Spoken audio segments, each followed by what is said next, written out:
Facial पार्टमा चाहिँ double coding ठिकठाक भयो भने चाहिँ मलाई चाहिँ पेन्टिङ चाहिँ आधा नै सकिएको जस्तो लाग्छ है। र so hi I am Obi and I make acrylic painting with face details. र यो पेन्टिङको पनि अब फेसियल पार्टहरूमा चाहिँ बेस लेयर चाहिँ भइसकेको छ। र अब लास्ट हाइलाइट र डिटेलिङ चाहिँ म लास्टमा एड गर्ने गर्दछु।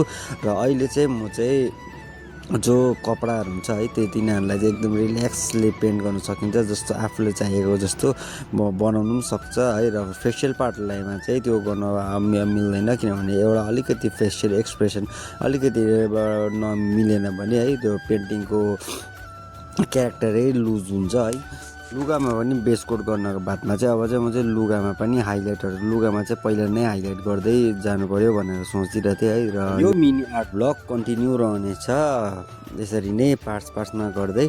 र मिलौँ अर्को पार्टमा।